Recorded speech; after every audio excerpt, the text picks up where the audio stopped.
I'm ready to get going. You ready? Yeah, let's do it. Let's run. Okay, ladies and gentlemen, we are here, Boise, Idaho. Got a couple first timers here. We're at the Snow West, Idaho Snowmobile Show in Boise, Yep. and we got a couple of familiar faces. This is like the clash of the snowmobile podcast. All we need is we need like Ryan to come over and sit right here. Yeah. I do Dude, like we should it. have probably should have included him. Sorry, Ryan. He's probably back here somewhere filming something, isn't he? Or up there maybe? I think he yeah, out? maybe. Is he I out? don't know actually. I don't know. Is he? Good Cool. question. I've seen him walking around quite a bit, but Yeah, so we got the SledSend boys, Shae, Tyler, what part of the SledSend crew podcast. Mhm. Obviously, I mean, if you're not familiar with their podcast, just Google SledSend and you'll find many ways to go listen to their content. Yep. We've got a list of topics we're gonna hit today. Some of it's gonna be about your podcast. Some of them's gonna be about what you've learned from having a podcast in the snowmobiling space. Some of it's going to be what kind of opportunities and experiences have come from having a podcast in that space and kind of looking into the future. Mhm. And I thought it would be good to have a few fire round questions for you guys as well. Sick. Love that. And Those are always fun. So, but first off, ladies and gentlemen, okay, who's Tyler? Who's Shae? How did you guys get to know each other? I ended up reaching out to him. So I think what caught my attention was the gray flat bill hat. Was that the first thing that I bought? Yeah. Gray flat bill hat. I think I saw it on Instagram or something like that. So Tyler's doing his thing, and you took notice, and you're like, "That's a cool hat." Yeah, I love the design. I like the flat bill hats. I like all hats, honestly. And so I just reached out to him. I was like, "Hey, are you local?" He's in Hermiston. We're out at Hermiston, Oregon. Like I want to go. I want to come buy a hat. Right? Like, where are you at? I'll come to you. Yep. How do I get one? Yeah. Yeah. And so that pretty much kickstarted it all. Yeah, he texted me and said, "Hey, I want to come meet in person and grab a hat from you." And he showed up to the office there, and I think we sat there for like 2 hours just talking about all kinds of stuff. Yeah. And obviously that was kind of the start of the friendship there, and as I was getting to know him and whatnot, and then maintained contact, and then not too long after that, I invited you onto the podcast. I think it was a year later. Was it that long? Yeah, I think I bought a hat from you first, and then nothing lined up for about a year within the wintertime. And then the next year, I think I came to buy a sweatshirt, and then that's when we had like that real long conversation. Okay, yeah. And then I think it was like, well, what are you doing this Thursday? Yeah. And I was like, oh, I can make that work. Let's do it. First little date took place. Absolutely. Yeah. Yeah, I we brought got the him. pizza, and Yeah, we got him on the podcast before I even rode with him. Oh, wow. Like you were on a few. I think you were in the 40s. Yeah, I think so. I believe. Yep. That sounds about right. He did several. He was with me when we had Smasher on. Smasher drove up and had like 3 episodes with him, I think. Yeah, and then we just, the friendship grew over time with hanging out and whatnot, and then finally got on the snow together. I was talking to somebody yesterday. Was our first ride? It was with Jeff's dad. Okay. When Matt took us into the yeah. So there's one of our riding buddies. He wanted to take us into like the backside of Bennett Peak there in Oregon, and I was like, all right, yeah, I'm down, but just keep in mind that Jeff's dad is on like a 1990 Yamaha or something. So I was like, do not take us into the bad stuff. Yeah. 2 miles from the truck, we were in the bad stuff, and we stayed right there the whole day. We could not get this Yamaha up and out, and we made Tom, who invited us and took us there, we made him get on the Yamaha to try to get us out, and we never did, and so we turned around and went back to the truck. But that was our first riding together, wasn't it? Yep. Okay, yeah. So nice. And then still a fun day. Yeah, Snow was good. Yeah, and then shortly after that, I made him a SledSend athlete. For like the first one? No. Second. Who was the first one? Kobe. Oh, yeah. Okay. So SledSend, the internal core group, is made up of obviously myself, and then Jeff is our creative director for all of our stuff. And then the first athlete was Kobe, the second athlete was Shae, and then our third athlete is Jose. Yep. The bandit. Yeah, the brown bandit. Before I sat down and just a minute ago, I saw a DM come through from Jose saying those guys know I have some serious FOMO. Like, oh yeah, like not being here today. Or, yeah. I think he was messaging about the go karts last night. Oh, I'm sure. He had a chance. I could have picked him up this morning. Yeah, he was supposed to come and wasn't allowed. I don't think. Yeah. But yeah, that's how our relationship started with everything. And my favorite part of the whole SledSend thing in general is the team aspect of it, right? Like everybody's aligned with the mission, what we're doing, and we just have a ton of fun. Most of us are all on the same page in multiple areas of life, not just the snowmobile stuff. And we just have a really tight knit group, and that leads to the success of what we're doing. Yeah. But I do want to highlight one thing before you ask the next question, not to distract you, but I want to take a second and thank you for offering for us to come on this podcast. Oh, wow. You and I have been talking for several years now, right? Like you and I are super aligned with business and marketing, and we've just had a lot of conversations. And I think we've had some talks. I don't know if you offered like Sledfest or Out West Sledfest for us to come up, and the idea of getting on a podcast together and whatnot. And I've been trying to get you guys Out West Sledfest for years. For a couple years. Yeah. And I just want to highlight the fact that I think it's really dope to be able to come together, even though we have our own platforms. Yeah. Like this was part of the topic that we were having yesterday, is like the reality of what you're doing with this podcast, what I'm doing with the podcast, with what Ryan's, any of the other podcasts, is for the industry as a whole. Yep. Right. And if we're not aligned with that as the ultimate goal, then what are we even doing? Yep. Right. So it's not even from like a competition standpoint on who has the most views or any of that kind of stuff. It's like, we're doing this for the sledding industry. Mm-hmm. And so regardless of you and I being in, separate avenues or competitors, if you will, from a podcast standpoint, like we're here together doing this. Yeah. And this is going to go on your podcast, and we're going to share this right on ours too. Yep. So I want to highlight you reaching out and offering that. I think it's pretty sick. Yeah, so super sweet. Love it. Super glad to be here, dude. Yeah. And like the reality is you guys have your podcast. You do it your way. Mm-hmm. We have our podcast. We do it our way. Yep. Ryan has his. He does it his way.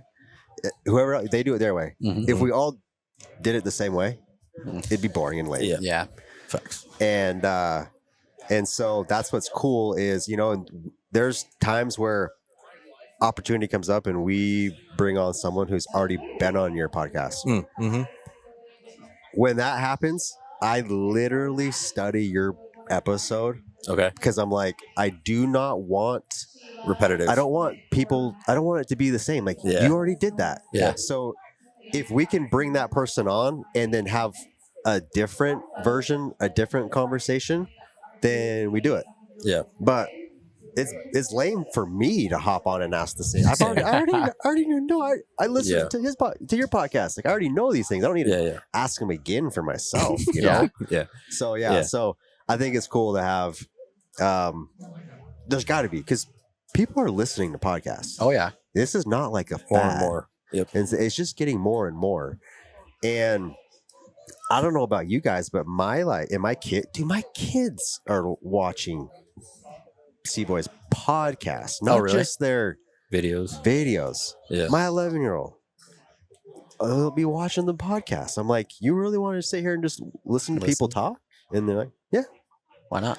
And so yeah, the more of these podcasts that are running, it just provides more value back to the industry.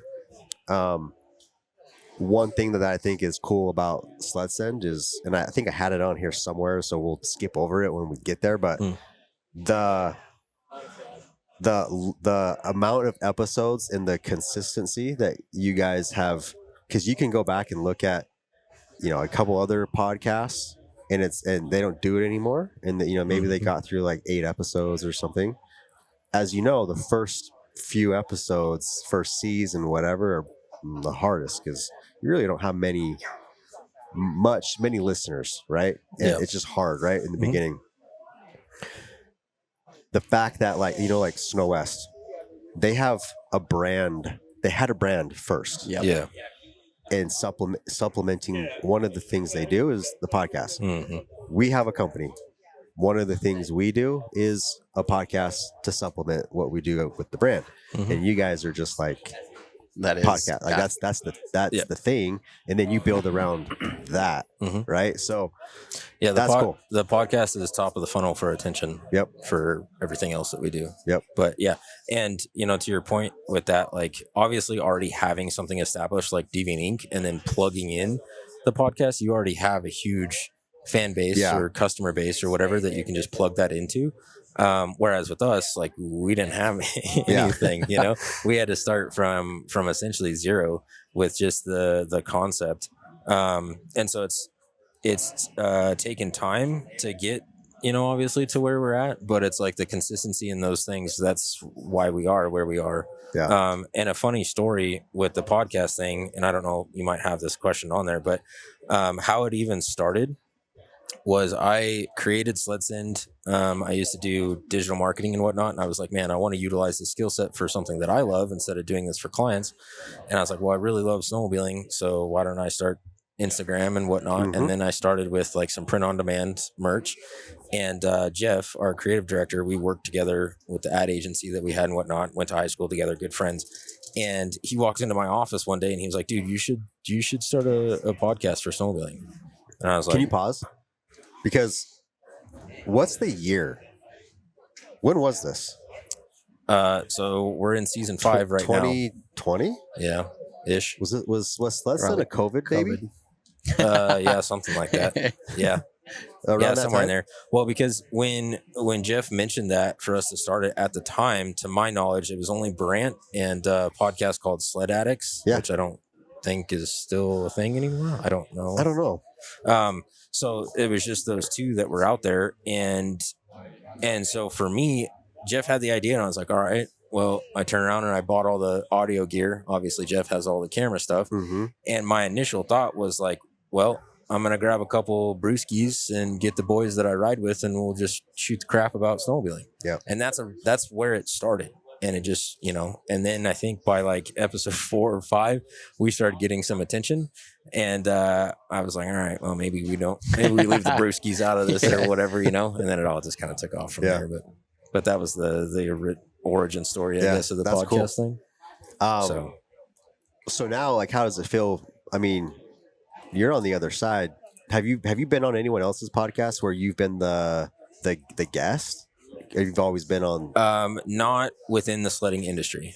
So I've been on like business podcasts and stuff before, entrepreneurship stuff, but never within the sledding industry. So it's really, really cool. Again, I mean, I appreciate you offering because you've put me in a position where like nobody ever asked me questions. Yeah. I don't I'm looking at you guys and I'm like, I wish I was over there right now. You guys just get to sit there. You know how it is, right? When you pull up and you're like, man, I hope this flows, everything. And so I mean, it's fun to watch how nervous I feel like you kind of are right now. Like I'm watching the leg shake a little bit and stuff. I'm like, I remember these. I remember these. Well, it's pretty cool because I think we're at like 130 episodes or something. So this is the first time that we've been able to do this, right? Because like as a host, the guests aren't really asking you questions, so it's definitely flipped the table for me, which I think is cool. And again, appreciate you providing the opportunity. Well, cool. So I'm glad we were. Whether it was going to be here, it was going to be in Island Park or somewhere, we're going to make it happen. Inevitable.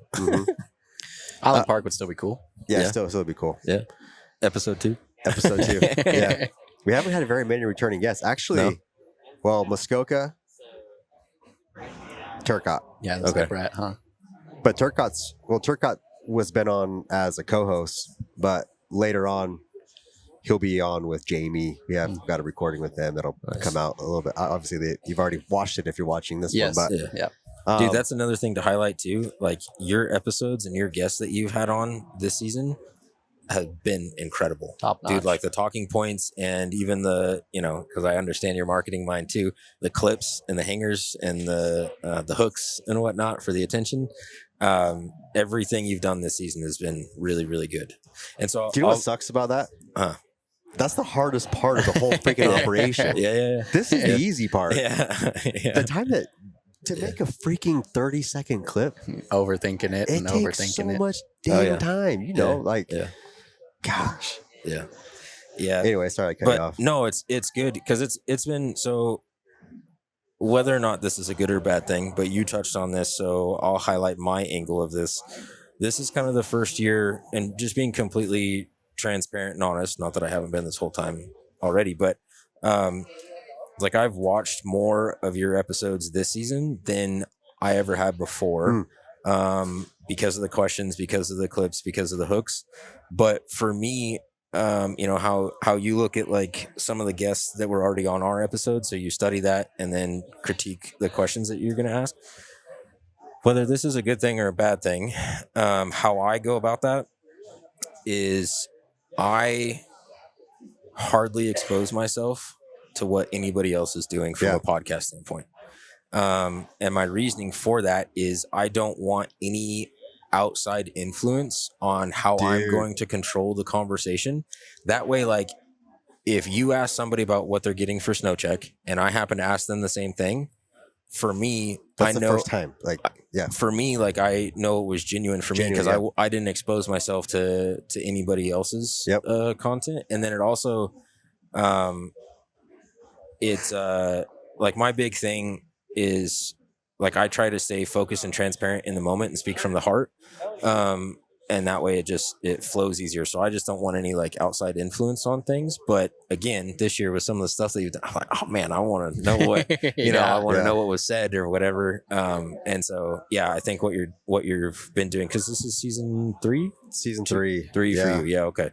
But our seasons are smaller than your seasons. Cause we're every 2 weeks, you know, for a period of time during the season. Right. But dude, what's interesting about what you just said right there is I'm the same exact way, not with the podcast, but with our company.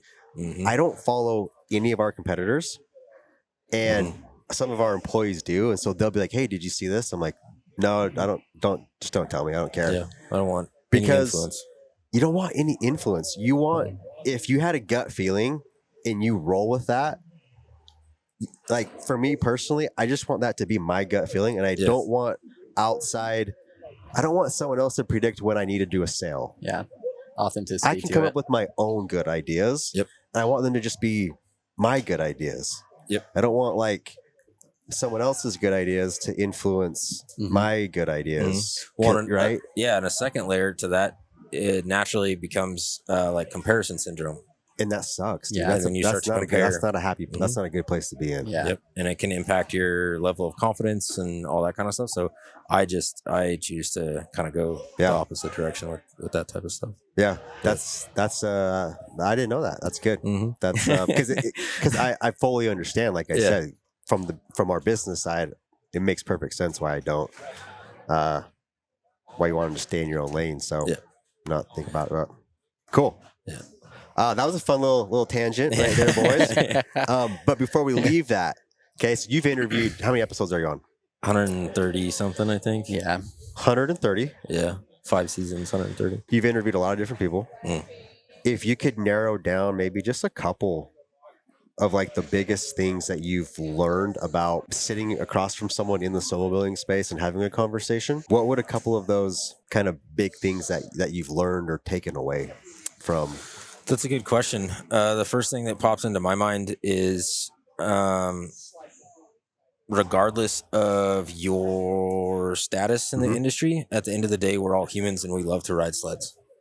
And that's it. Yep. Right. So a lot of people, like we've had, like Dan Adams and Matt Ince and, you know, a handful of bigger names, Kosturki and Andy Thomas, Kyle Pulsifer, those boys. And sometimes, you know, a lot of people can put them on a pedestal, if you will, right? Just because of the things that they've accomplished and whatnot. And, you know, I don't want to say guilty, right? But I've definitely like fanboyed a little bit. Like I'll never forget the first time I ever met Brant in the airport at Heydays, right? Like I had some nerves going, right?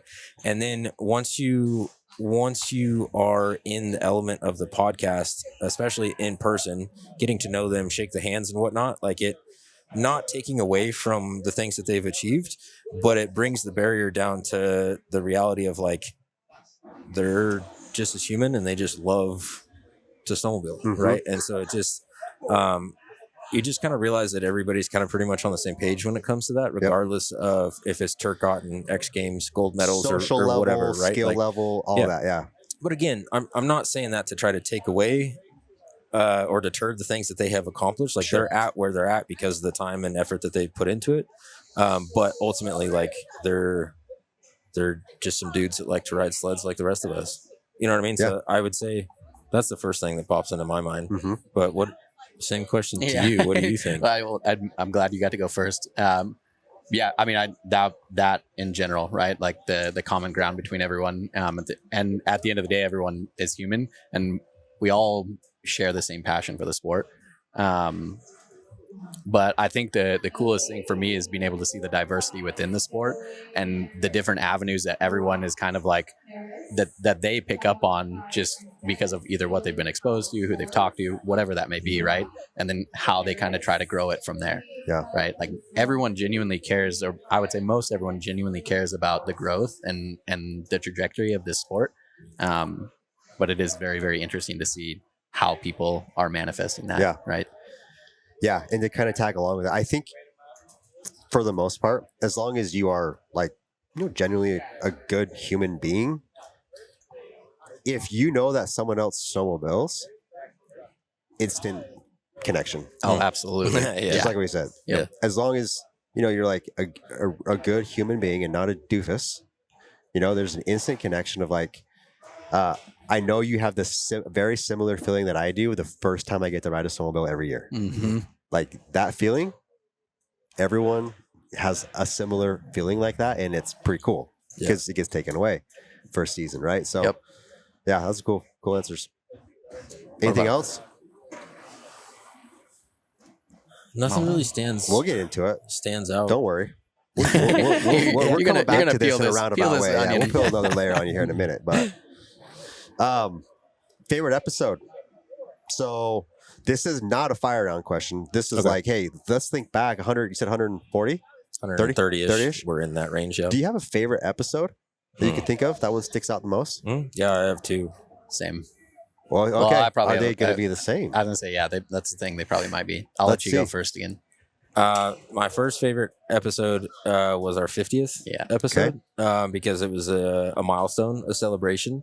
And it was myself, Jeff, Kobe, and Shae, right? Like it was just us. And so the context of that episode was just really, really good. But it was just so much of a sense of accomplishment, to hit 50 with the work that we put in to get to that point or whatever. And like I said earlier, one of the most important things to me is my team, right? Like that's the only reason why we are where we are is because of the five of us. And the 50th, that was pre Jose, obviously, right? I hadn't met him, didn't know him or anything. And then the second one is not to make it about us again, but the second one would be our 100th. Dang episode. It. Cool. Just same kind of concept. And Jose was on that one. And again, that was just another milestone, marker and whatnot. If I was to say favorite as far as like a guest, oh man, boy, that's hard. One big thing that sticks out to me is the episode with Dan Adams, not because it's Dan Adams, but was this the one you guys filmed in the trailer? No, this was in our tent at Heydays. That was the first year 2 years ago. Okay. No, that was the second year at Heydays. Dude, hold on. Yeah. Do you want to know what a funny memory I have of like some of my first experiences of watching you guys? Dude, I remember watching some of your episodes at Heydays with no tent and sun just beating on you guys and being like, you guys have to be dying now. That was brutal. That was our like first year to Heydays. Yeah. Never been, didn't know what to expect. Just showed up, dude. The sun. We dude. We were lobsters. Jeff and I were after that. We showed up. Albany Lodge invited us to set up in their booth, and we had no idea. Right, I've seen some stuff on social media about what Heydays was. You really have no idea what it is. I had no clue until you're there. Right. So as soon as we were done, we wrote a list of next year we need this, and this. But yeah, that year was severely brutal. Like obviously we were in it the entire time, but I also felt bad for the guests too. But the favorite thing with about Dan Adams was I asked him a question and he was just brutally honest in regarding the importance of avalanche safety, right? And the dudes that go spend 20 grand on a sled and $4 grand on all the gear and whatnot, and then complain about $500 for an Abbey training.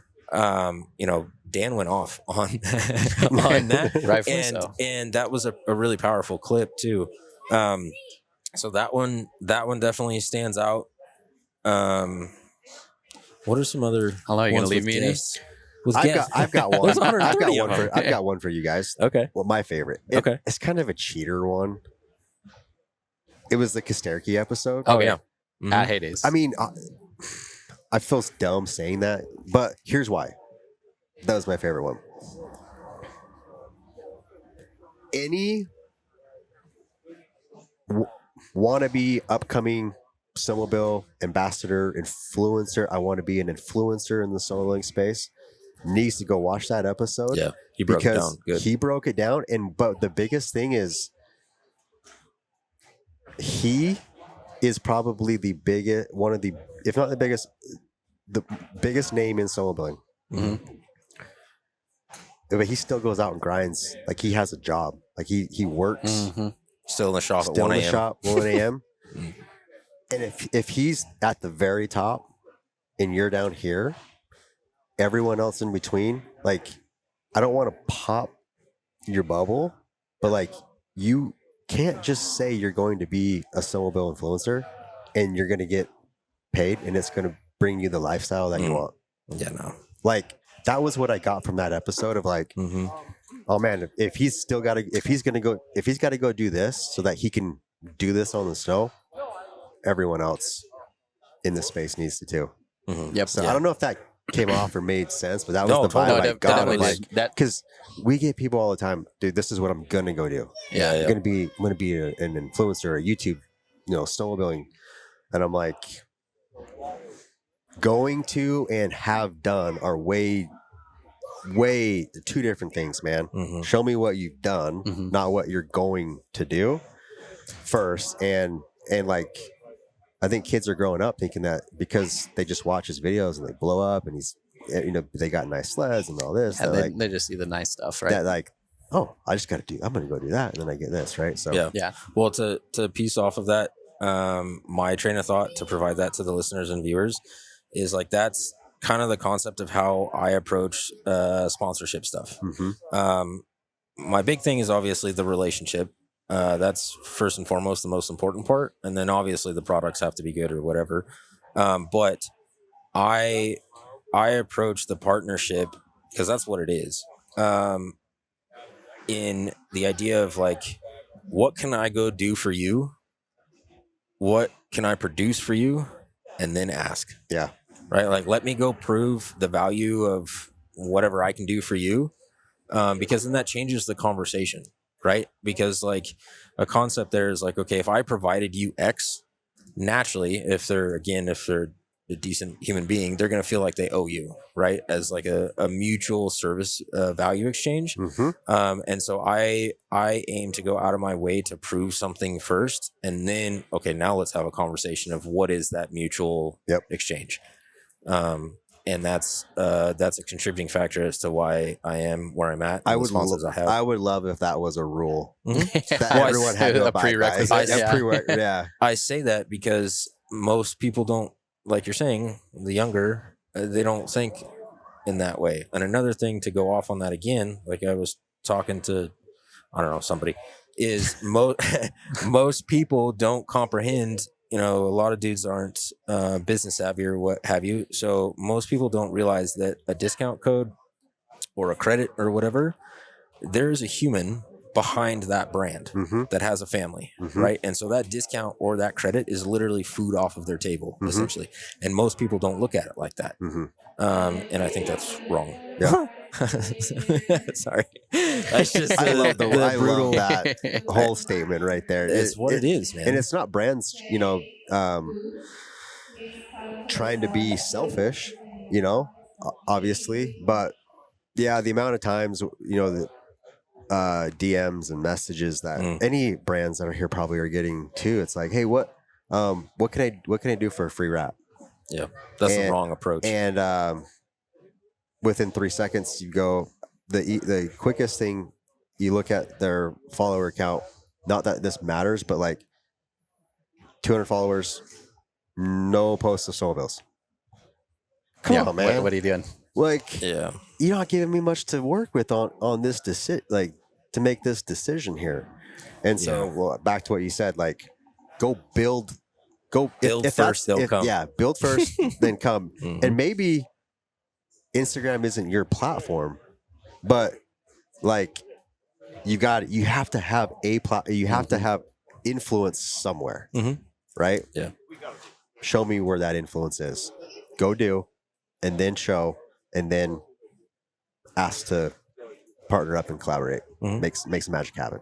Yeah. I mean, dude, we went the entire season 1 of the podcast with my only sponsorship was with Climb, ambassadorship was Climb. That was it. And then I think season 2 we added a couple more, but then season 3 it blew up because of like we already put in the work and built so much between season 1. People are like, and these guys are 2. here, they're serious. Yeah, and there's we built that. Proofs in the pudding, right? And what's funny is most of the companies or whatever came to us. Yeah. Versus me going to them. Yeah. Because I had built something and it attracted it, right? Saw the value. Yep. Yeah, that's super. I mean, if don't get me going on this, guys. People are gonna think we just get bums, like always tapping it. It's not. I'm using outliers here, but yeah. But no, don't get me started on that. Down that rabbit hole, boys. So, as far as you know, to stay along these episode lines, is there an episode that you can pinpoint? I was the most tied up, most nervous. That one got me. That one was a good one that got me nervous. Mine I'd say was because Smasher was season 2. And that's when I first started. Yeah. And I you fanboyed a little bit on that. Oh, I definitely did because I grew up watching, right? Like Boondocker and stuff like that. So to finally meet Chris was pretty sweet. I was definitely nervous for that one. So well, for me, I would say the nerves wasn't so much in relation to this certain individual. I was just more the concept. So I'll frame it like season 1. Justin Ponzer reached out to me and invited us to come up and ride with him in Sandpoint. And we did an episode with him and the Dirt Deck boys and a couple other guys. And, you know, I was pretty nervous for that, right? Like we did 4 or 5 episodes and I wasn't necessarily nervous on the individuals.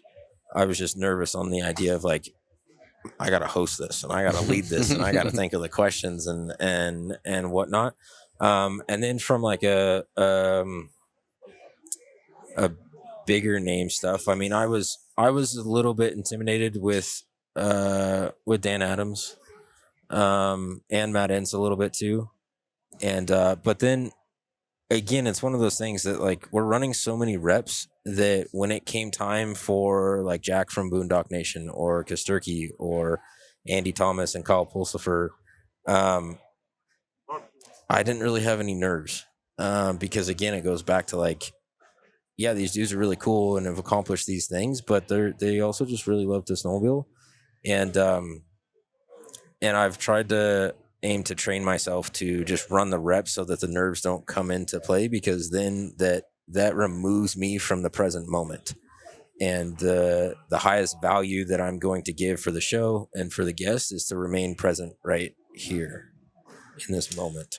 And so by being nervous and being in my head, because then I can I'll start thinking of the next question. Well, as they're answering my first question, I don't even pay attention to what they're saying. I'm so worried about, oh man, I hope this next question is going to be okay.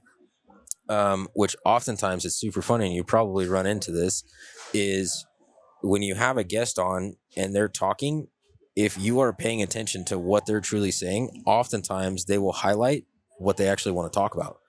So if you are active listening, you're going to pick up on those things, and then you're going to touch on that, and then that conversation is going to go even deeper into whatever, and they'll oftentimes provide the whole script for you, if you will, so I try not to I try not to let the nerves come into play, and I also look at it as like everything that we're doing with SledSend and the podcast is for the industry as a whole, right? So how can I be so selfish to be nervous and not present and not provide? What? No, Is that funny? It is. I think it's a little funny in my mind because I'm like, I don't know how I combat that sometimes, like being nervous, because to your point about like leading with Ponzer and the Duradeck boys,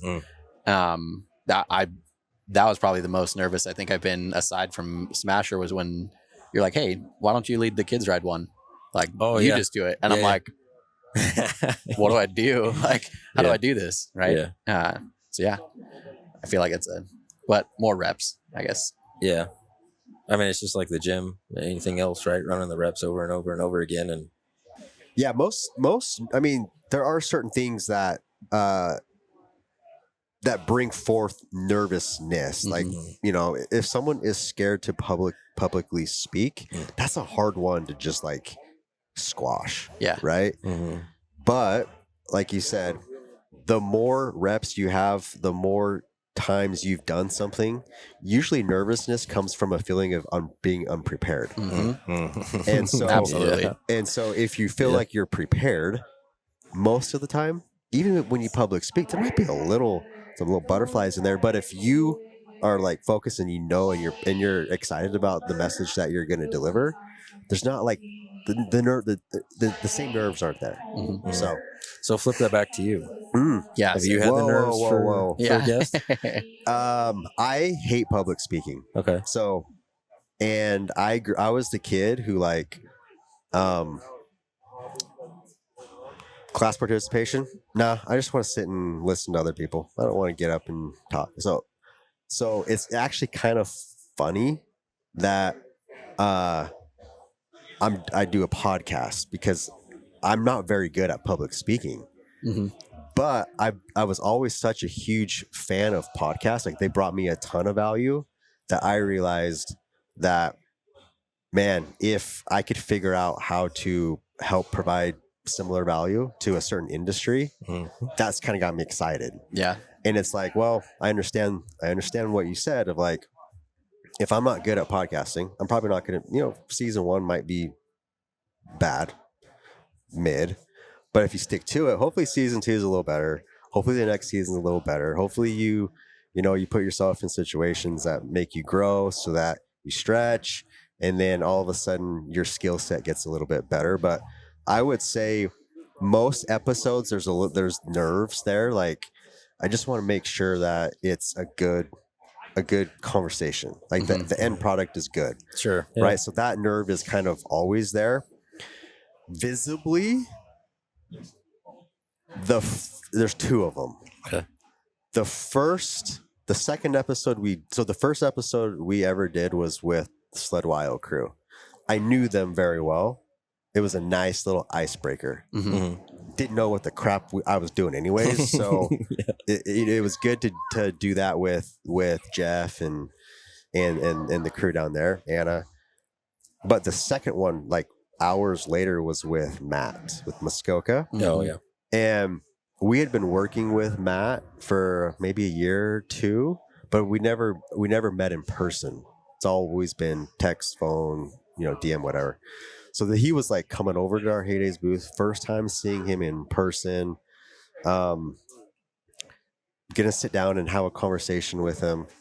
And that was, when I look back, that was probably like the most nervous that I was for an episode, and then the second one was the one we recently did with the Sea Boys. Oh, okay. Just because it's not very often you get to have a conversation with someone that has 5 million followers on YouTube. Crazy.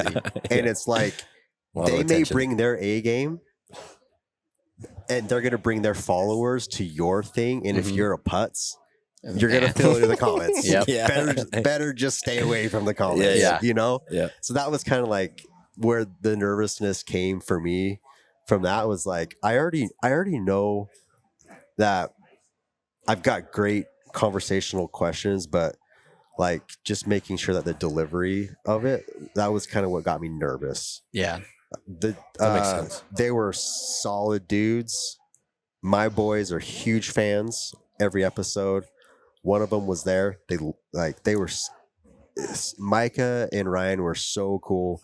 Hours later, walking around the grounds, they still remembered my son Dallin. Hey, Dallin, what's up, man? Dope. Like, and I'm like, dude, they met so many people there. Like, obviously, the fact that Ryan remembered his name and called him out, dude, that sticks with the kid. Forever, right? That sticks with the kid. Yeah. For us, for me, it would be like Michael Jordan, like meeting him somewhere, and then right, like that's who I grew up, always, someone like that. Nowadays, it's different, But anyways, those were the two. Yeah. Anyways, Any more questions? Do you have a favorite of his? I would say the ones that you've done with Saxton. I like Saxton a lot. Those ones got us in trouble. Well, the one that you did this year with what happened on the 25. So the night that happened, I was there and I went to dinner with Saxton and the Polaris crew and whatnot. And then the next day, with the ambassadors, I rode them and I saw that sled covered up. It's pretty interesting because like in the industry, you hear multiple sides of stories or whatever to everything. And so I was really intrigued on, his from the horse's mouth of what went down there. So I'd probably say the Saxon one. What's funny about that is when we recorded that episode, it didn't seem like as big of a deal because dude, we recorded that. So that's 2025. So we recorded that last year, 2024, but the incident happened in February of 2024. Whenever you guys were on that ride. So like almost a whole year later, it's when these reels are just because it's just when we posted the reels. Yeah. And so everyone thought it was like happening real time and in the moment.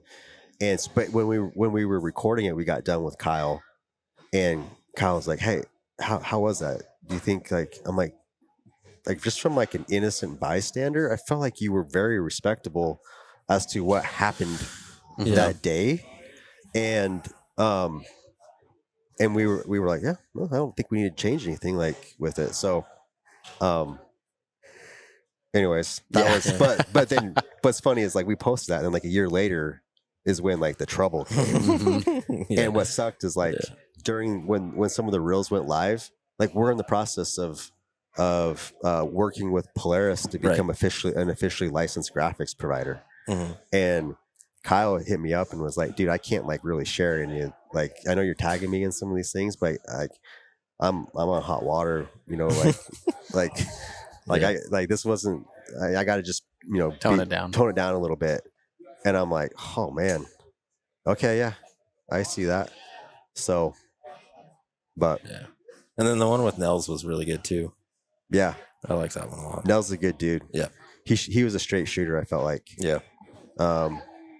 And I think we asked a few questions that got him to squirm a little bit. But dude, the stuff he's posted now is even it's more savage. They're pretty good. I love that. I kind of like the little battle that's going. Oh yeah, it's fun. Know, that's good. To see Nick's. Yeah, I love that. I love that. I love that so much. Yeah, I sent him a text. I'm like, dude, you're a savage. Yeah, I love that kid. He's Yeah, we had him on season 1 as a virtual one. Yeah. Nick, he's a stud. He's a good dude. You have a favorite? Yeah. I love the one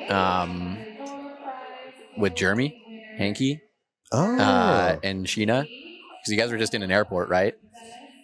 No. Where were you? We were at the Edmonton snowmobile show. Okay. But in that venue, they had these crosswalks up Okay. above. They looked like an airport. Yeah, kind of. Yeah. We couldn't find anywhere to record, and they let us go like up to another level. Yeah. And do it. Yeah. I like that one. I think just because like the pure like raw emotion behind everything that he was saying, right? Like, and the story, crazy story. Yeah. Right. But that was a pretty captivating one for me. I liked it. Yeah, that was we were still found season 1, still fresh. And that was, I didn't know Jeremy and Sheena very well before then. So you get to know someone pretty quick when you sit down for an hour, just for an hour, you know. So anyways. Absolutely. Yeah. Well, cool.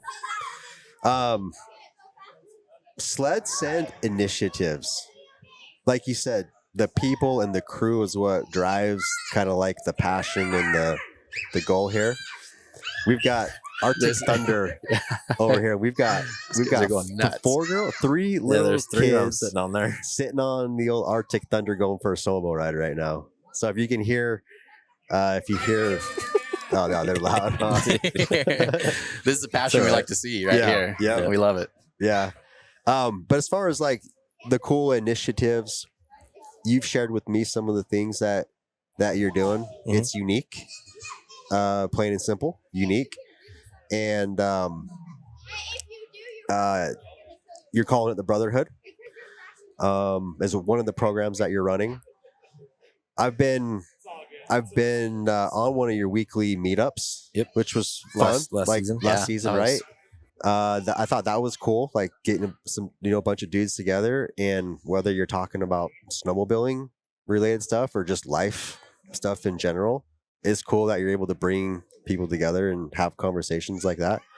But this year you've like stepped it up even more, right? And like there's like actually a name, like the Brotherhood, right? Yeah, it's the long format, which doesn't sound sexy and it's hard to market it, but it's the SledSend Team Rider Brotherhood is essentially what it is. Last year it started out as the SledSend Team Riders, and we had a couple girls that were a part of it last year, and this year, based off of feedback and some things that had happened, this year we don't allow girls into it for reasons that I can touch on when we get there. And so that's where the word Brotherhood comes into focus. So it's kind of a word jumble, but yeah, SledSend Team Rider Brotherhood essentially. But yeah, how does someone get involved? How do we get in there? Yeah, so what's the process like? Yeah, so first and foremost, I will say that I'm super restrictive over who I choose to allow to be into that. You have to be within alignment and kind of on the same wavelength of what it is that we are aiming to achieve within there. But if the simple answer to that, if you're interested, if you just go to SledSend Instagram and go to one of the links in our bio, there is the Team Rider application form. Okay. And so Team Rider. So just to kind of clear this up, you have a Team Rider application that's the same as the Brotherhood. Yeah, it's the same thing. That's why the marketing. But that is not like SledSend proper, like athlete team. Athlete. No, so different, right? Yeah, so the dynamic there is like what we call like the internal SledSend core team. The core team is myself, Jeff, and our 3 athletes. And then you have the Team Rider program, Brotherhood. Got it. And for the most part, the biggest difference between like an athlete and a team rider is obviously the athletes I've known for a lot longer. The athletes are all in person with me, and I guess the simplest way to differentiate is like an athlete is almost an employee of SledSend, if you will. Yeah. Right. There's more responsibilities. There's also more accolades that come with being an athlete as well. And where we're at with that, like that's that is not going to change. Like it's just the 5 of us. Nobody else is being added into that unless for whatever reason one of the athletes decides to remove themselves. So yeah, that's the internal core team, and then we have the Team Rider Brotherhood. Gotcha. So yep. But strict application process. Yep. Yeah. There's questions in there that, cause this whole concept is unlike anything else in the industry, right? Like SledSend does not have products that you're putting on your sled. This is not your typical sponsorship. Yep. I mean, that's not even what it is. And so the questions in there are way different than any of the other snowmobile companies when you go to fill out their forms. And so based off of how people answer those questions dictates whether or not I reach out to them to get on a call with me, right? So that form is literally a filtration system. Based off of their answers, I can tell whether or not they're a good fit. If I feel like they are, then I require that they get on a 1-hour interview call with me, to where I share everything that's involved within the Brotherhood, because I gatekeep that. I protect it. I don't really talk too in depth on what all's involved. So I share that with them, and then also have really, really deep, kind of hard conversations with them and where they're at within their life to make sure that they're within alignment. And then I make a decision at the end of the call as to whether or not to extend an invitation to them. But one thing about this on my decision making on who I choose to allow to be a part of this, for me, I do not care what you ride. I do not care how many followers you have on Instagram. I don't care how many sponsors you have. I do not care what your riding ability is on a sled. None of that has any influence on my decision making to allow those individuals to be a part of this. What I make that decision off of is, first and foremost, are they a decent human being that is aiming to achieve at the highest level within all areas of life, as well as to sum it up, they give a crap about the sledding industry. They're part of their clubs. They advocate for AVI training. They care about the longevity of this sport.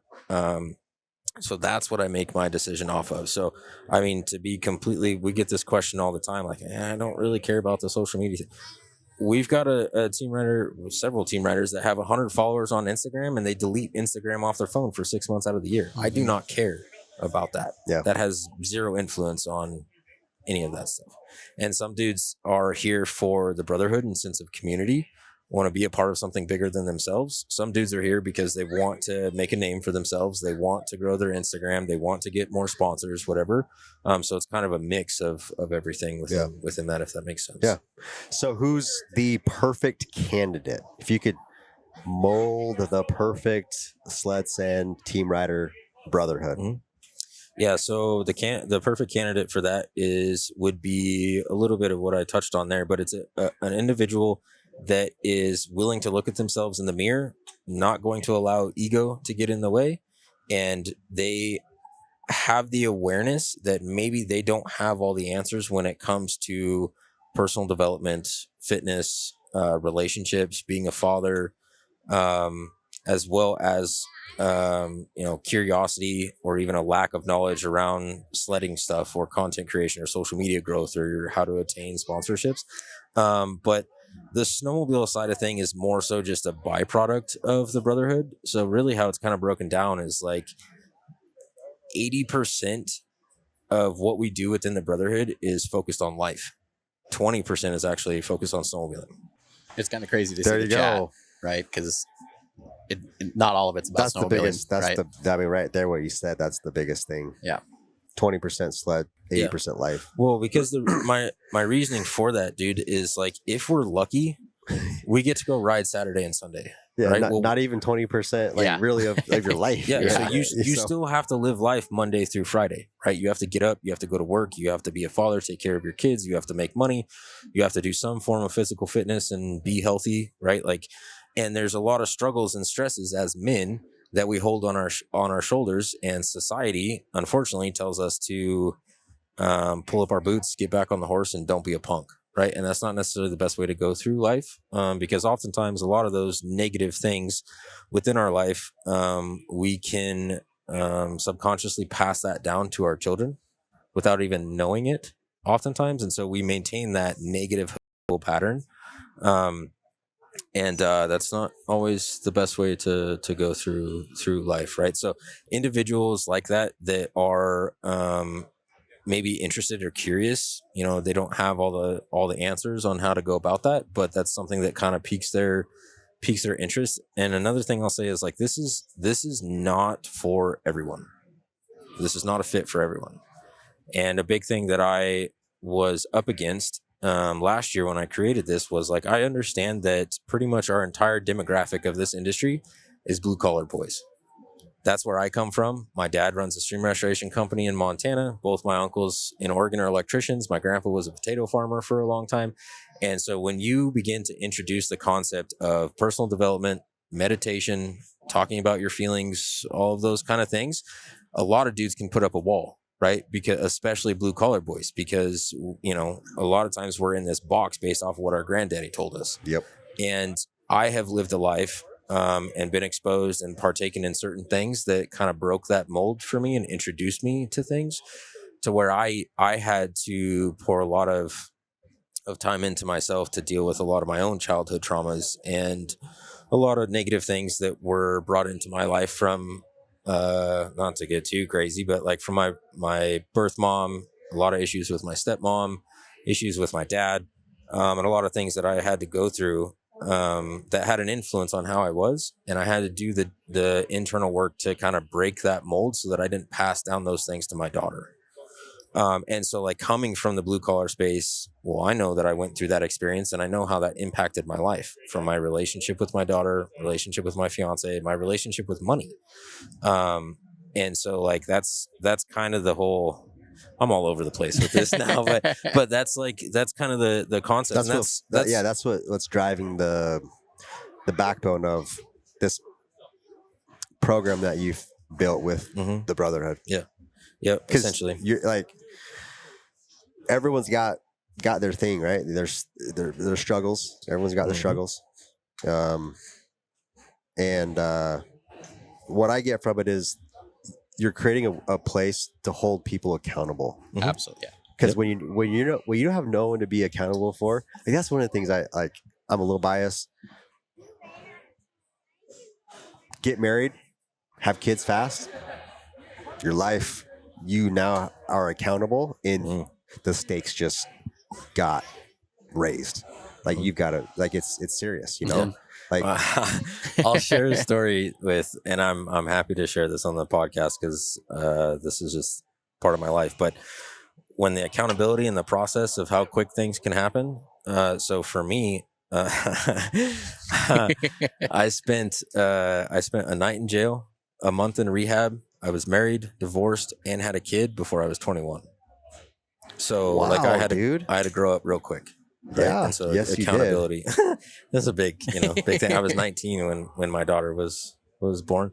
Wow. You know, so there's just a lot that kind of comes with that, and oftentimes men don't really know how to navigate through a lot of that stuff.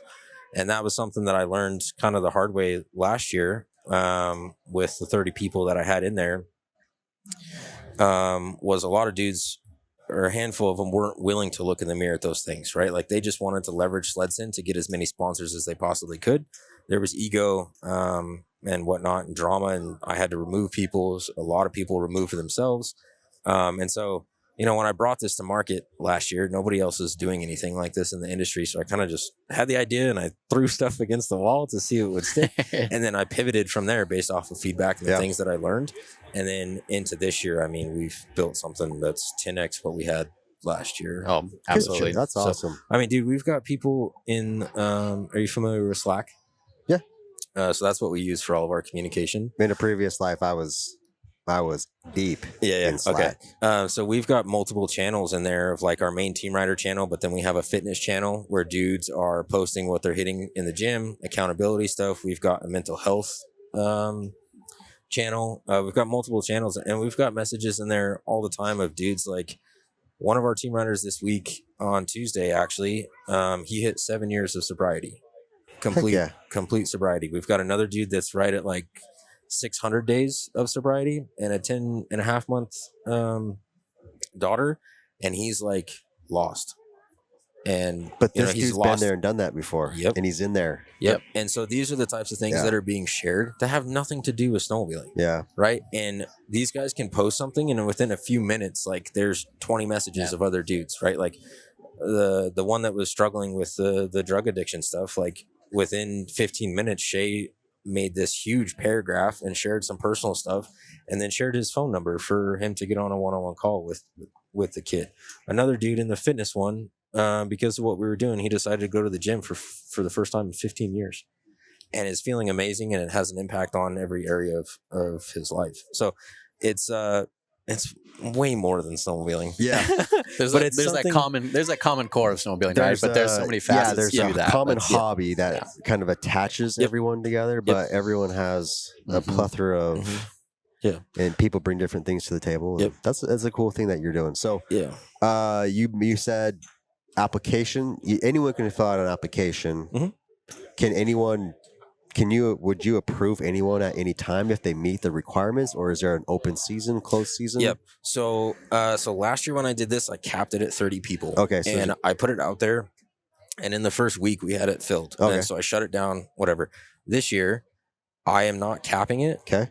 But I'm increasing focus on quality over quantity. And a change that I made this year is because there's so much focus on the life side of things. This Brotherhood is from October 2025 to September 2026. Okay. So this is a year-round thing. We're not just doing this per the sled season. Yep. So at any point in time, anybody can fill out that application and join. The only reasoning as to why I would cut that off is when it gets to the point where, because a lot of these people, they want like the one-on-one connection and relationship with me and the other SledSend boys. And so when I scale this to a point where I can no longer provide that, then I'll stop it and then figure out to bring somebody else in to help with that. So we're at, as of right now, as of recording this, we're at like 54 dudes that are a part of this, from all over. I mean, from Alaska to the East Coast and everywhere in between. And so, yeah, just to answer your question, yes, they can. Okay. When they're hearing this, the application's still open. And then so just go to obviously your Instagram channel, SledSend. Yep. That'll take you to a link in the bio. That'll take you to an application page. Yep. So there you go. Yeah. If that's something that piques your interest, if that piques your interest, you want to be part of the Brotherhood. It's a little different for the industry, you know. But yeah, a little different, but it's cool. Yeah, breaking the mold a little bit. Yep. Yeah. Awesome. Let's not to like break the mood. I feel like we had a good mood going here. Okay, but I'm going to change the mood a little bit. Let's do it. And you said don't show me the fire round questions. I just want to be surprised. So here we go. What's the craziest DM someone has sent you from listening to a podcast episode? Craziest, meanest, wildest, something where you're just like, man, you're an interesting human being. Do you have one? You don't have to say a name, obviously, but is there one that you're like, man, this one kind of rocked me a little bit? Man, like just a DM or a comment, or could be a comment. Could just you had one. Yeah, we can't, like, for legality reasons, we cannot talk about that one. Yeah, but yeah, that was wild on YouTube. Sheesh. There was a pretty good one on YouTube. I guess what can you say about it besides that won't get you into trouble? Disgruntled employee from it's from work related. From my job. Yeah. Yep. Essentially, it was a dude. Like, don't get me wrong, doozy. Like, it was very creative for sure. Man. Yeah, it was very wild. Creative. I don't know if I've ever received a DM in regards to like what we're doing or who we are within the industry or anything like that. We have gotten quite a few comments around like the dudes that want to be negative around like the cost of the industry. I would say that's a big one. Which then we turn around and face that head on. We just released an episode with one of our team riders that literally sold a goat to buy a sled. Yeah, which, you know, another thing that's crazy. Like, you can walk down and buy a monosuit for $150, right? Yeah. And then inversely to that, the person that walks up that's like, oh, it's too much for this industry. And then they're going to be the ones that ask like, well, why is it only $150? Why is this just some bad product or something? Yeah. It's like, why is there nothing that can please you? Yeah. So yeah, I don't think I've received anything in regards to negativity around the podcast itself. No. I mean, you get like not bad, but you get feedback of like you've got the dudes that like really like the Heydays episodes and all the different stories and don't so much care for when it's just the boys. But then you have the flip side that don't really care about the repetitive Heydays stuff and they want the boys. And you can't appease everyone. But I would say any of the negativity would be more around like clips and TikTok videos and stuff. But stuff that you see in the comments. I think most I'm of not the afraid feedback, to share it. If I genuinely I can't think. I think most of the feedback's honestly pretty constructive. Let's see if we can change that up a little bit. Okay, let's get some episodes going. Let's bring some of that in there. Okay. Okay. Next time we'll have a juicy answer for you for us on that one. That'll be our mission. Next 2 episodes. Yeah. That's the mission right there. I mean, I don't think it'll be too hard to get some negative flack. The more we put, Jose if we out put there. a couple, if we could put a, you get yeah. I have an episode that I would really want to do that I think we would probably get some pretty negative comments on. Yeah. But well, we'll wait and see. Okay. If you could interview anyone in the industry that you haven't already, who would it be? Anyone in the industry?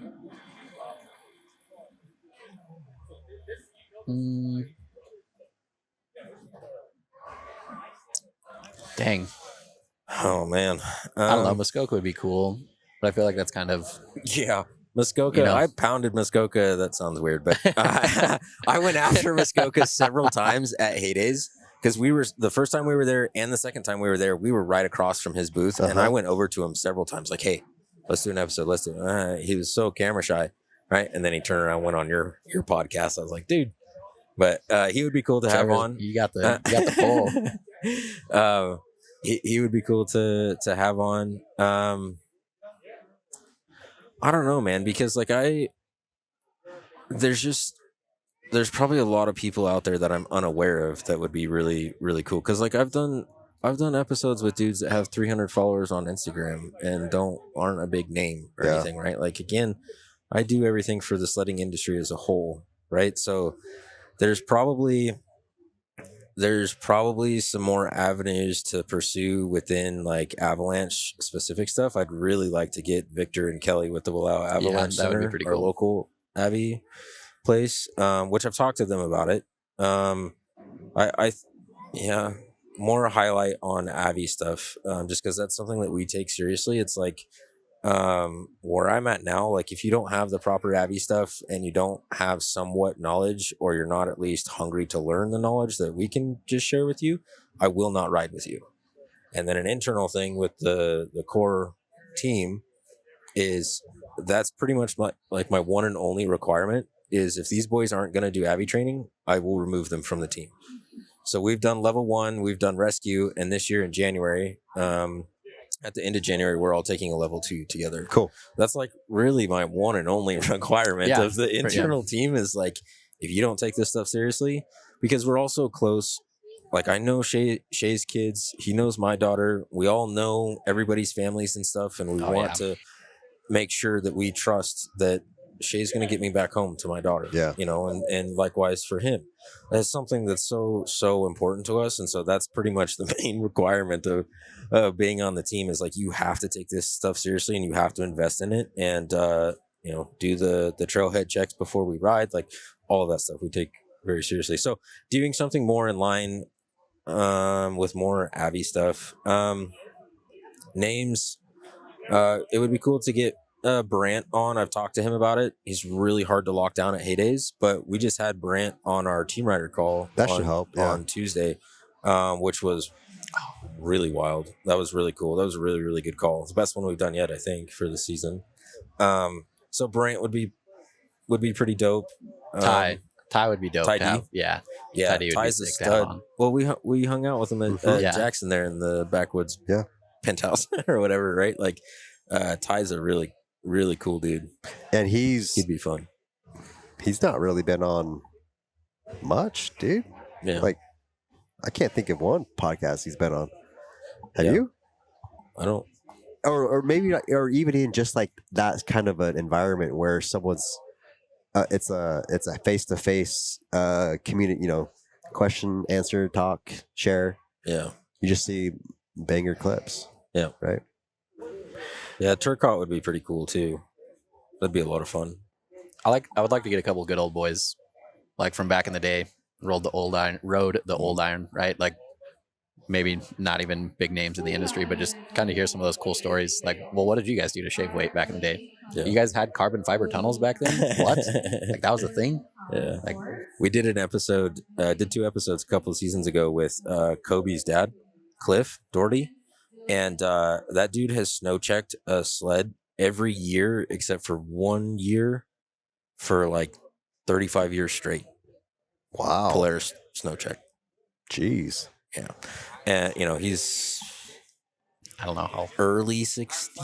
Yeah, I don't know. I think, and so he's been in the game and seen some stuff, right? And so those types of conversations are really, really cool. Yeah. So, yeah, the good old boy stuff it's fun to hear. Yeah. Great. What about you? We got a scouter right here. How about that? Let's go. Wait, what? Who would you want? Yeah. He already got him because we're sitting here. I didn't want to like pump you guys too, give you too much there, but well, that really doesn't happen with Shae and I now. If Jose was here and that comment was made, yeah, there is one, and I guess, one that I'm trying to get right now. I guess if we're just talking about this season, I've tried a couple times to get Brad Darling with Articat, the new guy, and had one that we were supposed to do it virtually this week, and some things fell through.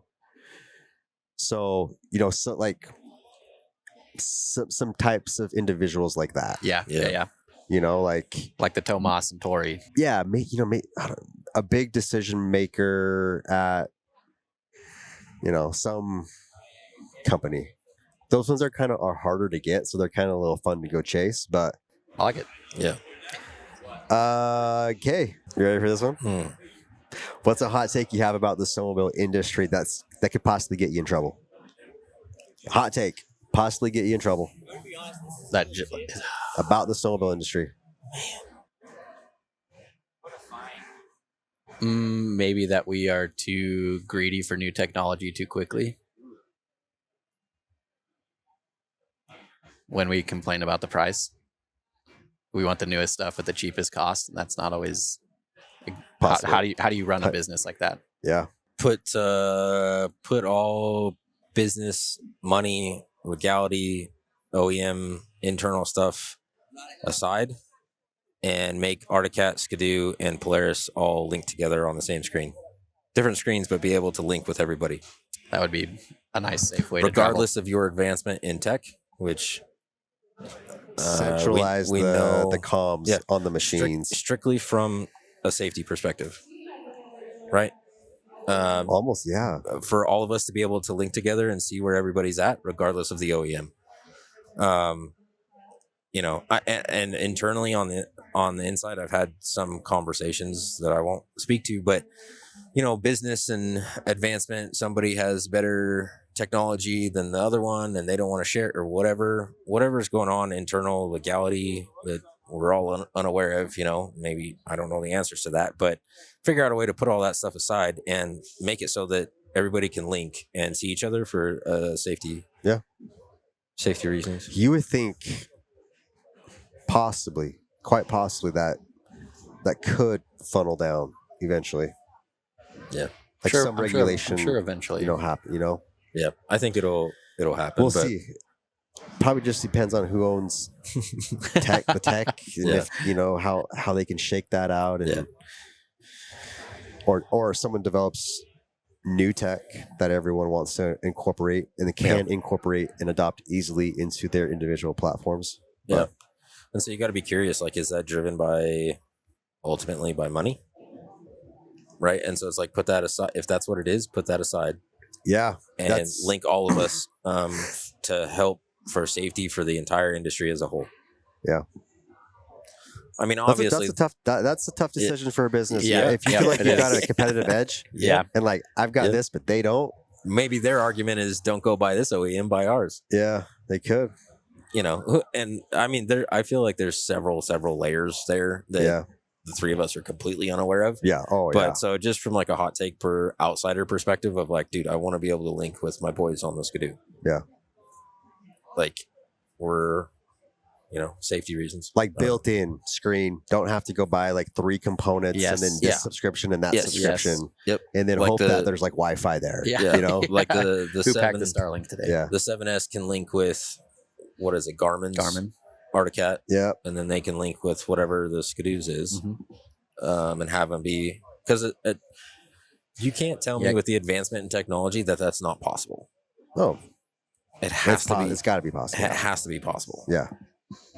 Yeah. I don't know. Why not do it before maybe 2 of your other competitors join up and like, hey, well, we collaborated. We did this. Yeah. It's like Shark Tank. You get the sharks to, which of them are going to partner up and leave the other ones out. Might be the big shark, but two medium sharks.